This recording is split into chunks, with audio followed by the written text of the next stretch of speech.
SSC 2024 Bangla দ্বিতীয় পত্রের উপর স্পেশাল সাজেশন আজকে ভিডিওতে আমরা দেখব। তো তোমরা যারা বোর্ড পরীক্ষা দিবা, তোমাদের বোর্ড পরীক্ষায় 30টা এমসিকিউ এর মতো 30টা কমন আসবে ইনশাআল্লাহ, যদি তোমরা আমার এই সাজেশনগুলো নিয়ে ভালো করে পড়ে শেষ করতে পারো পরীক্ষার আগে। তো তোমাদের সংক্ষিপ্ত সিলেবাসের উপর আমরা সাজেশনগুলো রেডি করছি, যাতে তোমাদের 30টা এমসিকিউ এর মধ্যে 30টা এমসিকিউ কমন আসে। তো আজকের ভিডিওতে দেখব পরিচ্ছেদ 5, এই সম্পর্কে আজকে এমসিকিউ গুলা শিখবো। চলো আমরা শিখি বাংলা দ্বিতীয় পত্রের এমসিকিউ। তো 1 নাম্বার, বাংলায় মৌলিক স্বরধ্বনি কয়টি? বাংলায় মৌলিক স্বরধ্বনি 7টি। কোন স্বরধ্বনিগুলো উচ্চারণের সময় মুখ গহ্বরের কোথাও বাধা পায় না? স্বরধ্বনি উচ্চারণের সময়। এরপরে দেখো, ধ্বনির প্রতীককে বলা হয় বর্ণ। ধ্বনির যে প্রতীক আছে এটাকে বলা হয়ে থাকে বর্ণ বলা হয়ে থাকে। এরপরে দেখো 4 নাম্বার, ব্যঞ্জন বর্ণের সঙ্গে কার বর্ণ ও হ চিহ্ন না থাকলে কোন ধ্বনি আছে বলে ধরে নেওয়া যায়? উ ধ্বনি আছে বলে। প যুক্ত বর্ণটি কোন কোন বর্ণ দিয়ে তৈরি? স এবং মধ্যাহ্ন দিয়ে তৈরি। এরপরে 6 নাম্বারটা দেখি আমরা, স্বরবর্ণের সংক্ষিপ্ত রূপকে বলা হয় কার বর্ণ। এরপরে ব্যঞ্জন বর্ণের বিকল্প রূপের নাম হলো অনুবর্গ। নিচের কোন জোড়াটি যুক্ত বর্ণের রূপ ভেদকে প্রকাশ করে? স্বচ্ছ ও অস্বচ্ছ। এরপরে আমরা দেখব 9 নাম্বার, বাংলা কার বর্ণের সংখ্যা 10টি। বাংলা সংখ্যা বর্ণ 10টি। এরপরে দেখো 11 নাম্বার, ভাষার ক্ষুদ্রতম একককে বলা হয় ধ্বনি বলা হয়। বাংলা ভাষার মৌলিক ধ্বনি কয়টি? 37টি। বাংলা ভাষার মৌলিক ব্যঞ্জন ধ্বনি কয়টি? 30টি। তারপরে দেখো, মূল বর্ণের পাশাপাশি বাংলা বর্ণমালা রয়েছে সবগুলোতেই। এ সবগুলাই সঠিক হবে। অনুবর্গ, তারপরে যুক্ত বর্ণ, তারপরে সংখ্যা বর্ণ, তিনটাই সঠিক। এরপরে দেখো, কার বর্ণ যুক্ত হয় ব্যঞ্জন বর্ণের?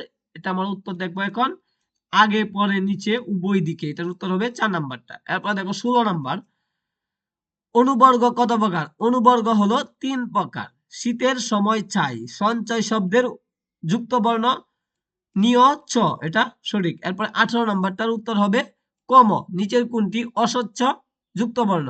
কম।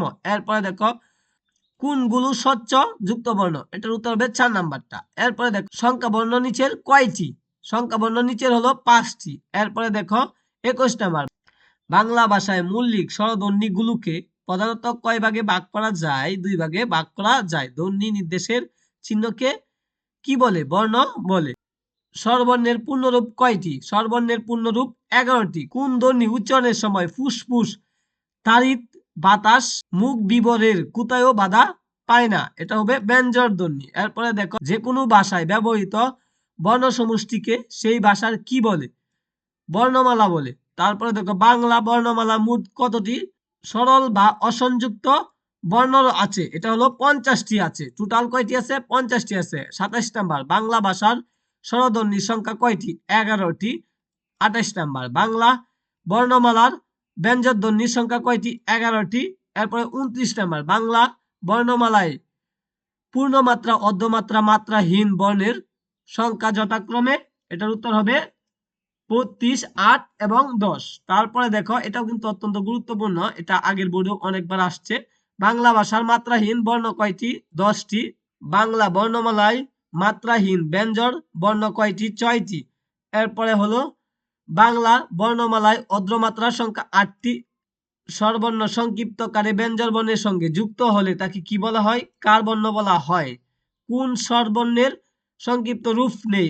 অস্বরবর্ণের সংক্ষিপ্ত রূপ নেই। স্বরধ্বনির প্রতীককে বলে স্বরবর্ণ।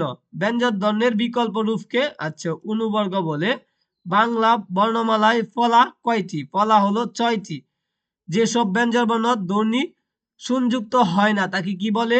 হসন্ত ধ্বনি বলে। এরপরে, কার বর্ণগুলোর কি ব্যবহার নেই? এটার উত্তর হবে 1 নাম্বার। 40 নাম্বারটার উত্তর 1 রস্বই।